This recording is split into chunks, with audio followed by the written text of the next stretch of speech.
Hello, welcome to our second discussion on strategy. I'm again joined by Dr. David Webb from Bristol Business School. This week, we're taking a broader view of strategy.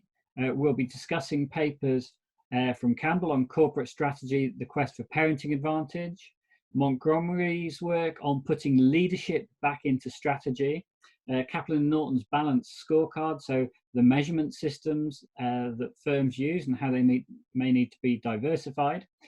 Christensen's look back on disruptive innovation.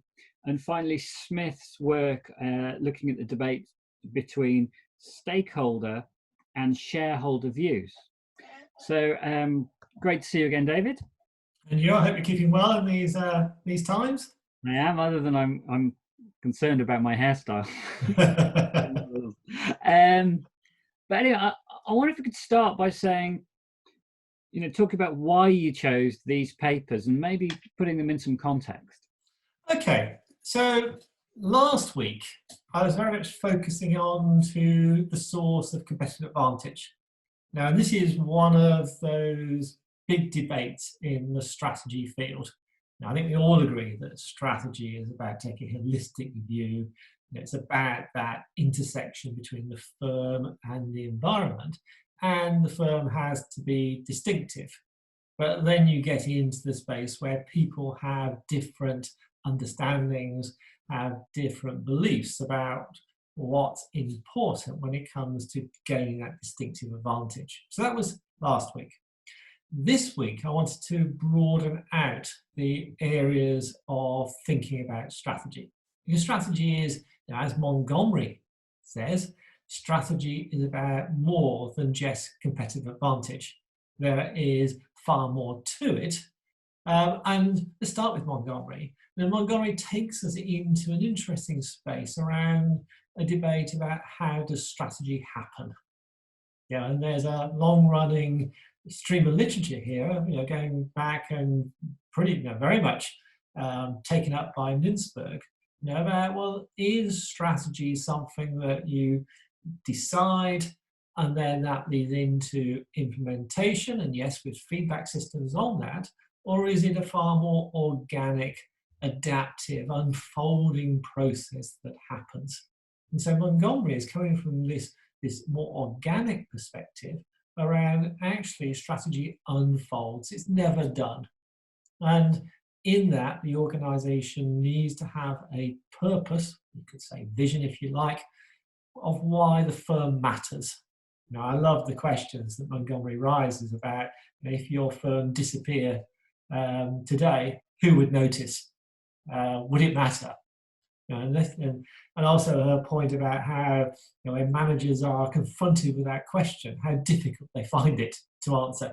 Very simple question, but is very profound in an organization thinking about what it does. And then, yes, you are going to engage in mechanism processes to link that process, that purpose through to what you do. But for Montgomery, that's an adaptive approach. And as an adaptive approach, leadership becomes crucial. So that you are trying to get the organization, yes, to develop, but also stay to those choices that are made in the purpose. And in that, another great point that Montgomery makes is that sometimes that role is to say no. So, no, we have decided to do this. We are not going to do that. We are sticking to the purpose we had. And this also then links into, in fact, my ex-supervisor for my doctorate, Andrew Pettigrew, and this idea of simultaneously having continuity and change. So continuity of the purpose, but recognizing things change over time and balancing that perspective. So that was why I brought in Montgomery. And then I thought, what a great thing to do is to contrast that with a more perhaps mechanistic view of strategy. And so switching to Kaplan and Norton's balanced scorecard. And the way they envisage it is that, yes, the organization has decided its strategy. That is then plumbed into a set of measures which are not just financial, strategy is about more than just the financials. And then that is pushed down to the organisation. And a useful way of thinking about how you make strategy happen. Now, I feel that that approach is just as valid in a more unfolding view of strategy. Although initially it wasn't envisaged this way. Certainly when I've used the balanced scorecard, what I found the biggest benefit has been around getting managers, executives, to have more clarity about the choices they're making and drive the debate about what we really mean by that strategy. And then also, as you try and pass that balanced scorecard down into the business, having those similar debates at different levels with different experts involved. So I found it's a useful tool from that perspective. One of the problems I always have with Kaplan and Norton is I love the thinking, but the paper doesn't really give you any guidance on what the measures are. Well, no, but then perhaps it shouldn't. No, it's individual strategies will be different from company to company to company. And the objectives and the goals you set against those objectives that link the strategy into strategic themes is going to be different depending on the choices you've made on your strategy. And therefore, what you measure, what you choose to measure, has to be carefully selected to be indicative of the goals you've chosen. So I'd be very worried if Kaplan and Norton had turned up with a set of, and these are things you measure, it's false. It doesn't fit the tailoring you need to particular firms. The other thing is that if you went that direction, you'd end up with reams of standard measures. And the problem with that route is you get swamped in information. The beauty of a balanced scorecard is that you are selecting the goals, at the top level. I'll talk in a moment about how you could cascade this down. But at the top level, you're talking about a small number of goals under these 4 areas they talk about, and then 1 maximum of 2 measures to go with them. And those are chosen to be indicative of what's happening with that goal. As I've said to quite a few executive teams, well, there are 26 fundamental constants, that describe the universe in physics. So why would you need more than that to describe your company? But very much for this perspective of how do you manage to focus in on what really matters at that top level and detect when there are problems. Now, I always see that top level balanced scorecard as being like an umbrella, which as you then take that down to the next level in the organisation, a similar debate takes place at a divisional executive team or a functional leadership team about, right, well, given that's where the organisation is trying to get to, how do we influence those particular core goals? How do we translate that into our part of the business? And you can see that then cascading further down into the organisation. And what do you see as, staying with that, the fear there that you end up with, the Wang Laboratory's SMART objectives, which are very top down and always guilty of, missing the sort of, maybe from a lean philosophy, which is, bottom up, that Toyota production system flow. Do you see any conflict between and the bottom up?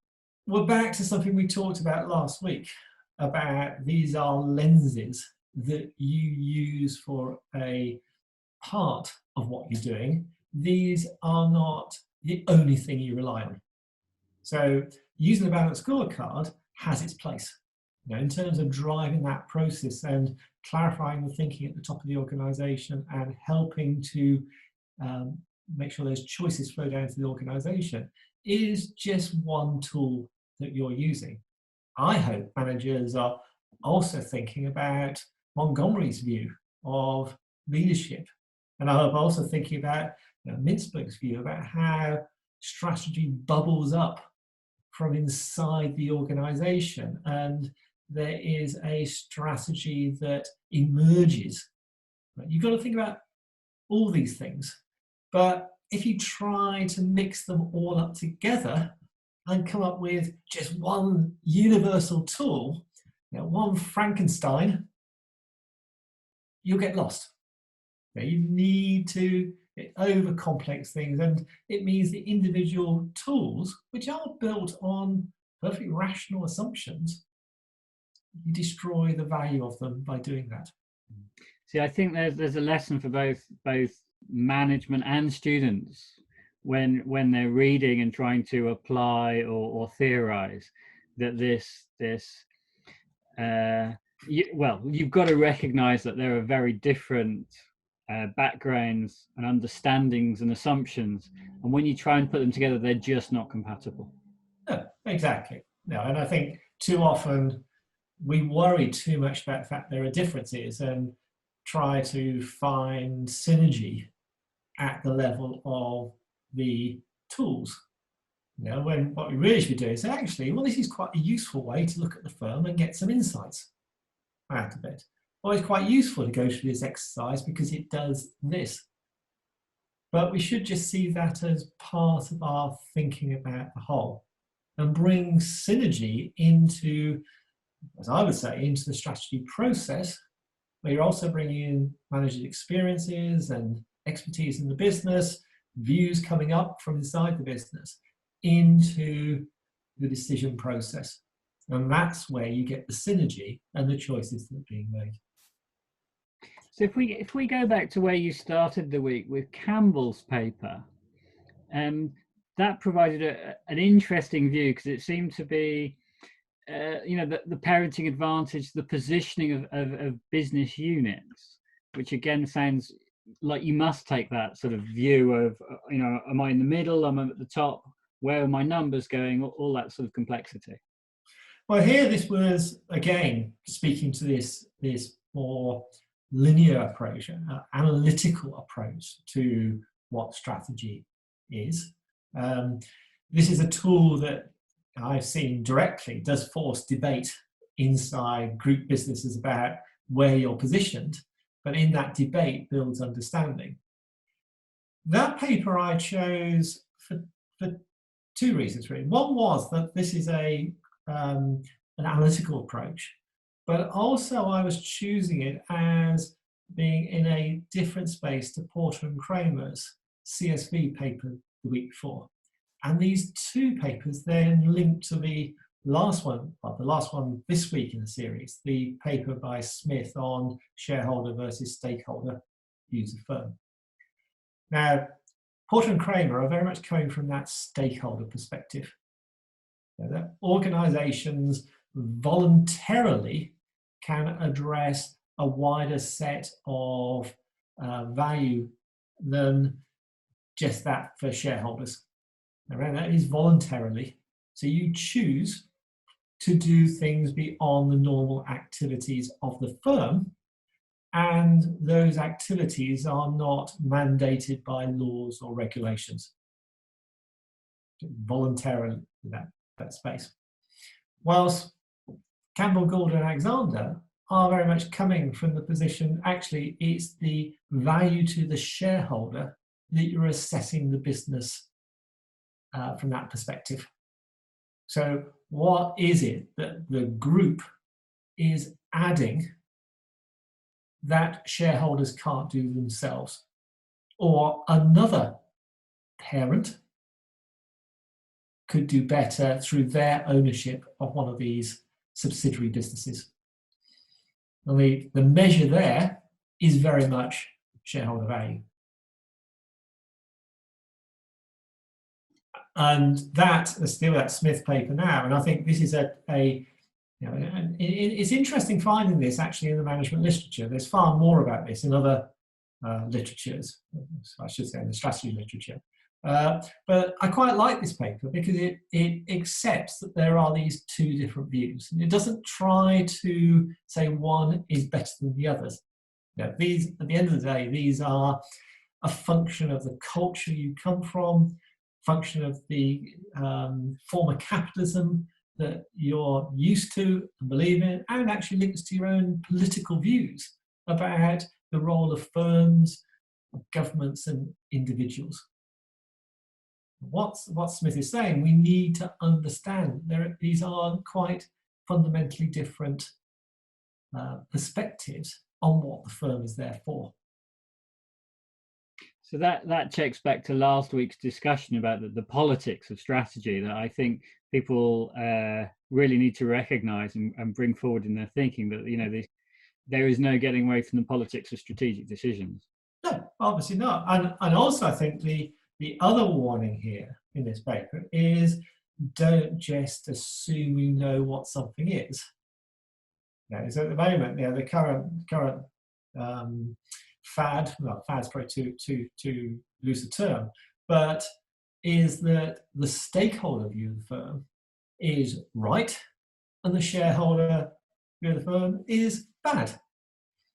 But if you look actually under the surface of this, it's not so black and white. Now, the shareholder view is not saying that social value doesn't matter. It's not saying that firms should behave beyond the law. It's saying that actually, from a societal perspective, society allocates particular roles to particular institutions. And the role it assigns to business to focus on is making goods and services, paying dividends, and I would particularly stress paying taxes. And then with that funding, then it's the role of government, say, to deliver social value. Or you might believe it's down to philanthropy and charity to deliver social value. Now, there's a political choice in terms of where you are, but it's not, the shareholder view is not saying that shareholder value doesn't matter, that stakeholder value doesn't matter. So I guess moving on to the final paper we haven't discussed, but the fourth paper in the series, it's Christensen's review, if you will, of disruptive innovation, which was, when it came out, a book I read and the follow-up book as well. I was fascinated by, and I found this really interesting. This sort of review of where that work had gone.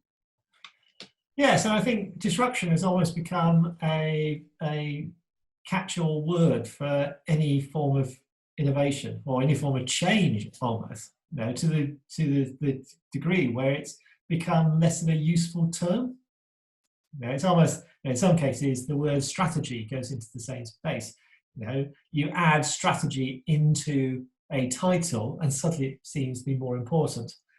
I remember actually seeing a job advert for a strategic zookeeper.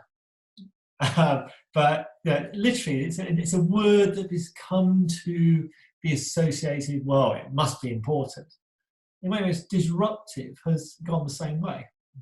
Disruption has gone the same way, in that if it's not disrupting, it can't be a good thing. It can't be revolutionary, going to drive forward thinking, etc.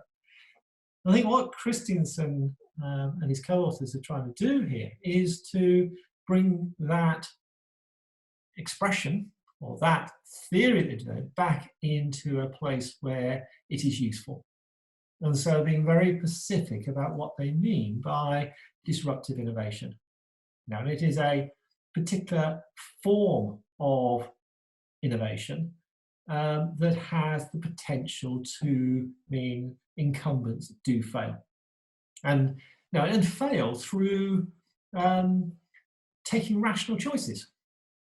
Now, at every point of the path that disruptive innovation happens, the incumbents are making perfectly rational choices that other views on strategy or marketing or what else, finance, would tell them was exactly the right choice to take. Now, I think it's interesting for managers to be aware that that can happen. Although in this paper, it is interesting that Christensen is saying, well, there's not sure if there's a solution, that there may not be a way to respond to this. And indeed, perhaps the best thing that managers can do is focus on if the business you're in is still viable and is serving customers and producing a financial return, well, maybe you should just accept it and focus on to what you already do. Let others take those new opportunities. There's a great link then back into the shareholder versus stakeholder paper. From a shareholder perspective, well, actually, you should just use the old Peter's term, you should just stick to the knitting. And as that business declines, you pass the resources back to society. Or if you take a stakeholder perspective, you say, well, hang on, if that business does fail, well, there are people being put out of work, there are the community, there's others who are suffering as a result of that. Maybe we should respond to this, even though it may dilute the performance of the existing business, or we may not be successful in being able to respond to it. So I felt it was an interesting, well, it was great to catch up on where that thinking is and actually correct some of the misunderstandings, but it was great to link it into this underlying question of shareholder versus stakeholder. So I think what you've put together is a really interesting set of papers that for both people working in practice and academics can see the breadth and depth of strategy and challenge their thinking. In practice, it might help firms consider different perspectives and take different views. But also, I think for researchers, it shows that there's so many more opportunities to do research in the strategy area. Oh, absolutely. There are, in each of these views, they provide a taster, shall we say, on some points of divergence in thinking. And I'm sure there are more views out there. There is far more depth of work that needs to be done in terms of thinking about both what does this really mean and I think practically how we use it. I mean, certainly I've tried to choose papers which are accessible to practitioners. As you know, I've spent a long time as a practitioner in this space. And to me, at the end of the day, this thinking has to be able to be used in a real situation. And so certainly I'd encourage those researchers to have one eye on, yes, but how can this actually be used to help managers in their day job in thinking about strategy of their firms? I think I'd also quickly add that these are just summaries. These are trying to squeeze in, I think the longest one is Porter's 1996 paper, but most of them are 15, 20 minutes. Now, you can't cover everything in that period. And I would encourage people to go and have a look at the articles because there's a wealth of more detail, there's a wealth of examples in them which help bring to life what actually the underlying thinking is. Super. Well, thank you again. And I think there's so much to take from this week's strategy series, and hopefully more to come in the future. Yes, well, hopefully next week you'll get there'll be almost an obvious missing article is Porter talking about his 5 forces. We all know about it, but I thought for completeness we'd put that in there.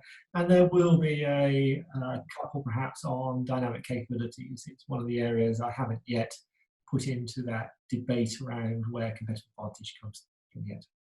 So we'll let people explore the website and find those videos. Yeah. Okay. Well, good to talk to you again, Glenn.